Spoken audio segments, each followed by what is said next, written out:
Viewers, आज के video में मैं डिस्कस करूंगी फंडामेंटल जो प्रिंसिपल हैं कोड ऑफ एथिक्स के। पहले देख लेते हैं कोड ऑफ एथिक्स क्या है। कोड एक गाइडलाइन है जो कि जो प्रोफेशनल चार्टर्ड अकाउंटेंट्स है, चाहे वो इन प्रैक्टिस हो या इन बिजनेस हो, उन्होंने अपनी बिजनेस डीलिंग में और प्रोफेशनल डीलिंग्स में बिहेव कैसे करना है।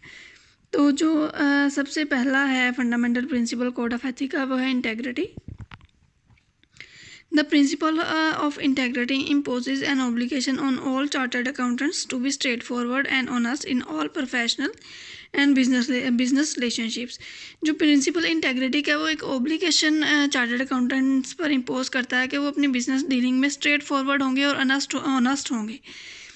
Integrity also implies fair dealing and truthfulness. तो जो ये इंटेग्रिटी का है, जो फंडामेंटल प्रिंसिपल है, वो ये ऑब्लिगेशन इम्पोज कर रहा है चार्टर्ड अकाउंटेंट्स पर कि वो जितनी भी उनकी डीलिंग्स होंगी उनमें वो फेयरली डील करेंगे और ट्रूथफुलनेस के साथ डील करेंगे। यानी कि उनकी इंटेग्रिटी जो है वो कंप्रोमाइज़ नहीं होगी। सपोज़ अगर एक सेल्फ इंटरेस्ट आ जाता है, उसकी इंटेग्रिटी में सेल्फ इंटरेस्ट थ्रेट आता है, तो वो सेल्फ इंटरेस्ट थ्रेट को एलिमिनेट करेगा और अपनी इंटेग्रिटी पे कंप्रोमाइज़ नहीं करेगा। तो आगे देख लेते हैं कि आगे क्या कह रहा है ये जो प्रिंसिपल है, फंडामेंटल प्रिंसिपल इंटेग्रिटी का। A chartered accountant shall not knowingly be associated with reports, returns, communications or other information where the chartered accountant believes that the information contains a materially false or misleading statement। तो ये principal ये कह रहा है कि chartered accountant को अगर एक चीज़ का नॉलेज है कि जो रिपोर्ट्स जो वो रिपोर्ट्स दे रहा है, वो रिपोर्ट्स जिस इंफॉर्मेशन पर बेस कर रही हैं, जो कम्युनिकेशन है, इंफॉर्मेशन है, वो मटीरियली फॉल्स है या मिसलीडिंग है, तो वो उनके साथ एसोसिएट नहीं होगा। इसमें हम ये डिस्कस कर लेते हैं कि सपोज़ एक कंपनी है, वो अपनी जो फाइनेंशियल स्टेटमेंट्स हैं उसकी पॉलिसीज़ में कहती है वो कंप्लायंस कर रही है इंटरनेशनल फाइनेंशियल रिपोर्टिंग स्टैंडर्ड्स के साथ और कंपनीज एक्ट के साथ। लेकिन जब ऑडिटर एक ऑडिट परफॉर्म करता है और उस परफॉर्मेंस के दरमियान वो असेस करता है कि जो फाइनेंशियल स्टेटमेंट्स हैं वो IFRS के साथ कंप्लाई नहीं कर रही, तो वो उस इंफॉर्मेशन के साथ एसोसिएट नहीं होगा, क्योंकि वो मटीरियली फॉल्स है और मिसलीडिंग स्टेटमेंट है, जबकि कंपनी उन स्टैंडर्ड्स के साथ कंप्लायंस कर ही नहीं रही है। तो इसके लिए अगर तो वो एसोसिएटेड होगा तो वो इंटेग्रिटी के साथ बिहेव नहीं कर रहा, जो कि एक चार्टर्ड अकाउंटेंट है, उसे क्लीन रिपोर्ट नहीं ऐसी स्टेटमेंट्स पर देनी चाहिए। और अगर तो चार्टर्ड अकाउंटेंट अपनी रिपोर्ट को मॉडिफाई कर देता है तो फिर उसकी जो प्रिंसिपल ऑफ इंटेग्रिटी है वो कंप्रोमाइज़ नहीं होगा। उससे नेक्स्ट ये क्या है, कंटेन स्टेटमेंट और इन्फॉर्मेशन फर्निश्ड रेकलेसली, यानी कि केयरलेसली कोई इन्फॉर्मेशन या स्टेटमेंट्स वो दी गई है वो बिहाइंड सपोर्ट नहीं हो रही फैक्ट्स के साथ, तो ऐसी इन्फॉर्मेशन के साथ भी चार्टर्ड अकाउंटेंट जो है वो एसोसिएट नहीं होगा। या वो जो है reports and returns, communication, other information जो है वो ओमिट्स और obscures information required to include where such omission और ऑब्सक्योरिटी वुड बी मिसलीडिंग। वो जो रिपोर्ट्स हैं उनमें कुछ इन्फॉर्मेशन को मिस कर दिया गया है और इस इन्फॉर्मेशन को मिस करना मिसलीडिंग हो सकता है यूज़र के लिए, तो जो चार्टर्ड अकाउंटेंट है वो ऐसी इन्फॉर्मेशन के साथ एसोसिएट नहीं होगा। When a chartered accountant becomes aware that the accountant has been associated with such information, the accountant shall take steps to be disassociated from that information। अगर सपोज चार्टर्ड अकाउंटेंट ऐसी information के साथ associated है भी, लेकिन उसे बाद में उसके नॉलेज में आता है कि इन्फॉर्मेशन जो है वो फॉल्स है या मिसलीडिंग है या कुछ इन्फॉर्मेशन ओमिट की गई है, तो फिर वो ऐसे स्टेप्स लेगा जिससे वो उस इन्फॉर्मेशन के साथ डिसएसोसिएट हो सके, वो यूज़र को बता सके कि जब ये रिपोर्ट्स दी गई उसे इस बात का नॉलेज नहीं था कि ये इन्फॉर्मेशन मिसलीडिंग है, तो वो ये जो डिटेल है इन्फॉर्मेशन यूज़र को दे दे। तो जो नेक्स्ट प्रिंसिपल है, फंडामेंटल प्रिंसिपल है कोड ऑफ एथिक्स का, वो है ऑब्जेक्टिविटी। यानी कि जो the principle of objectivity imposes an obligation on all chartered accountants not to compromise their professional और business judgement because of bias, conflict of interest और the undue influence of others. जो chartered accountant का जो है उसको अपना जो professional business judgement है ना, उसकी चार्टर्ड अकाउंटेंट की, वो इन्फ्लुएंस नहीं होनी चाहिए बायस की वजह से या कॉन्फ्लिक्ट ऑफ इंटरेस्ट की वजह से।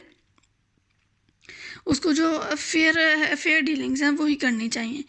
इसकी एग्जांपल ऐसे ली जा सकती है। एक चार्टर्ड अकाउंटेंट सपोज एक एंटिटी का ऑडिट परफॉर्म कर रहा है और वहाँ पर जो है वो उसका क्लोज फैमिली मेम्बर जो है वो CFO है। तो अगर ये इंफॉर्मेशन जो है फाइनेंशियल स्टेटमेंट्स जो कि बनाई गई हैं उनमें एरर्स हैं, मटेरियल मिस स्टेटमेंट्स हैं, लेकिन चूंकि वो उसका क्लोज फैमिली मेम्बर है चार्टर्ड अकाउंटेंट का, तो वो उस इंफॉर्मेशन उसको सेव करने के लिए उस इंफॉर्मेशन पर क्लीन रिपोर्ट देता है। तो उसकी ऑब्जेक्टिविटी कंप्रोमाइज़ हो रही है उसके कॉन्फ्लिक्ट ऑफ इंटरेस्ट की वजह से, या वो बायस हो रहा है अपने उस रिलेशनशिप की वजह से। तो एक चार्टर्ड अकाउंटेंट को कि ऑब्जेक्टिविटी को जो है वो कंप्रोमाइज़ नहीं होना चाहिए किसी भी कॉन्फ्लिक्ट ऑफ इंटरेस्ट की वजह से, बायस की वजह से या अनड्यू इन्फ्लुएंस की वजह से। A chartered accountant may be exposed to situations that may impair objectivity। हाँ जी, चार्टर्ड अकाउंटेंट ऐसी सिचुएशंस को फेस कर सकता है जो कि उसकी ऑब्जेक्टिविटी को इम्पेयर कर दें। जैसा कि मैंने अभी डिस्कस किया कि एंटिटी का अगर एक चार्टर्ड अकाउंटेंट ऑडिट कर रहा है और वहाँ का CFO उसका क्लोज रिलेटिव है या इमीडिएट फैमिली मेम्बर है, तो उसकी ऑब्जेक्टिविटी कंप्रोमाइज़ हो सकती है। वो उसके किए हुए काम को गलत नहीं कह सकता या उस पर अपना ओपिनियन मॉडिफाई नहीं करेगा कॉन्फ्लिक्ट ऑफ इंटरेस्ट की वजह से या बायस की वजह से। तो वो कह रहा है अगर ऐसी कोई सिचुएशन होती है तो जो चार्टर्ड अकाउंटेंट है उसकी ऑब्जेक्टिविटी इम्पेयर नहीं होनी चाहिए, उसको इसके सेफगार्ड्स लेने चाहिए। It is impracticable to define and prescribe all such situations. The chartered accountant shall not perform a professional activity or service if a circumstance or relationship biases or unduly influences the accountant's professional judgment with respect to that service। तो ये जो objectivity का principle है ये कह रहा है कि जो चार्टर्ड अकाउंटेंट है अगर उसका जो है वो कंप्रोमाइज़ हो रही है ऑब्जेक्टिविटी, तो उसको ऐसी जो अगर ऐसे सर्कमस्टांसेस क्रिएट हो जाते हैं तो ऐसी उसको एक्टिविटी या सर्विस परफॉर्म ही नहीं करनी चाहिए। सो अब डिस्कस कर लेते हैं जो नेक्स्ट फंडामेंटल प्रिंसिपल है वो क्या है इसका। Code of ethics, professional competence and due care. जी, ये जो professional competence and due care का प्रिंसिपल है वो कहता है कि चार्टर्ड अकाउंटेंट को प्रोफेशनल कंपिटेंस और ड्यू केयर के साथ अपना काम परफॉर्म करना चाहिए। The principle of professional competence and due care imposes the following obligation on all chartered accountants to maintain professional knowledge and skill at the level required to ensure that clients or employers receive competent professional services। जी, ये जो professional competence और due care का जो principal है ना वो ये require करता है कि चार्टर्ड अकाउंटेंट को जो अपना स्किल और नॉलेज है वो अपडेटेड रखना चाहिए ताकि वो या तो जो एम्प्लॉयर्स है या जो उसका क्लाइंट है उसको कंपिटेंट प्रोफेशनल सर्विस दे सके। सपोज एक चार्टर्ड अकाउंटेंट है वो क्वालिफाइड है 1990s का, लेकिन अब 2021 जा रहा है तो 1990 से 2021 में बहुत सारी चेंजेस आई होंगी। तो ये जो है प्रिंसिपल ये कह रहा है कि उसको अपने नॉलेज को अपडेट रखना चाहिए।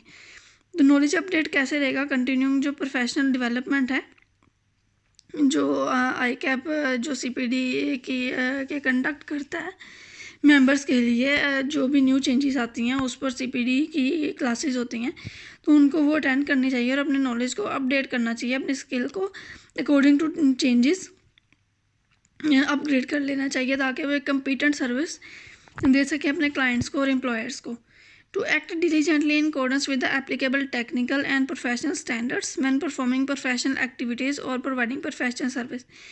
जी, तो ये जो प्रिंसिपल है ये कह रहा है कि जो एक चार्टर्ड अकाउंटेंट है उसको प्रोफेशनल स्टैंडर्ड्स के अकॉर्डिंगली अपनी जो है वो सर्विसेज जो हैं वो परफॉर्म करनी चाहिए, जो है उसके हैं professional standards when performing professional activities और प्रोवाइडिंग प्रोफेशनल सर्विसेज, तो उसके अकॉर्डिंगली वो अपनी सर्विस देगा। तो जो नेक्स्ट है वो है जी competent professional service requires the exercise of sound judgement in applying professional knowledge and skill in performance of such services। तो professional competence may be divided into two separate phases: attainment of professional competence and maintenance of professional competence। जो attainment of professional competence है वो आती है हमारी qualification, हमारी degree से, हमारी जो प्रोफेशनल ट्रेनिंग है उससे, और जो मेंटेनेंस ऑफ प्रोफेशनल कंपिटेंस है वो देख लेते हैं कैसे होगी। The maintenance of professional competence requires a continuing awareness and an understanding of relevant technical, professional and business developments. जो मेंटेनेंस है ना प्रोफेशनल कंपिटेंस की वो हमारी कंटिन्यूइंग जो अवेयरनेस और अंडरस्टैंडिंग है रेलिवेंट टेक्निकल, प्रोफेशनल और बिजनेस डेवलपमेंट की जो अंडरस्टैंडिंग है उससे होगी कि जो जो चेंजेस आती हैं उसके साथ हम खुद को अपडेट रखेंगे। Continuing professional development enables a chartered accountant to develop and maintain the capabilities to perform competently within the professional environment।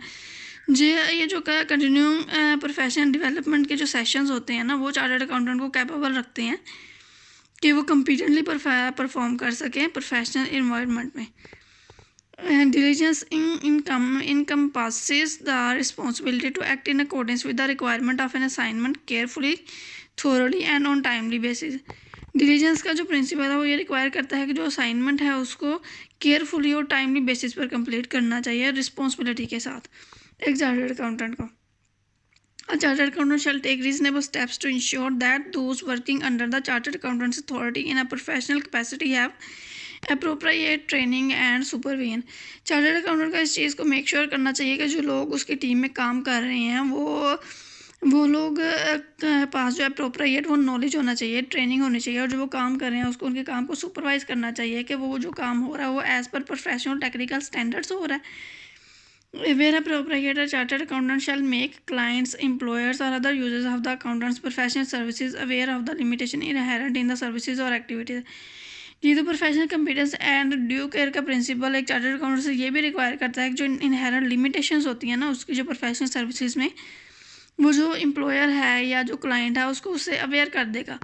Like ये जो ऑडिट की सर्विसेज प्रोवाइड की जाती हैं, तो ऑडिट एक रीजनेबल अश्योरेंस है, ऑब्सोलीट अश्योरेंस नहीं है फाइनेंशियल स्टेटमेंट्स पर। तो जो क्लाइंट है या एम्प्लॉयर है उसे जो है ऑडिट के क्लाइंट्स हैं उन्हें इस चीज़ का नॉलेज होना चाहिए कि जो ऑडिटर है कि ये जो ओपिनियन है इसमें एक इनहेरेंट लिमिटेशन है जिसका मटीरियल में स्टेटमेंट हो सकता है, क्योंकि ये रीजनेबल लेवल ऑफ अश्योरेंस है, ऑब्सोलीट लेवल ऑफ अश्योरेंस नहीं है। तो इस चीज़ का नॉलेज क्लाइंट को और यूज़र्स को होना चाहिए।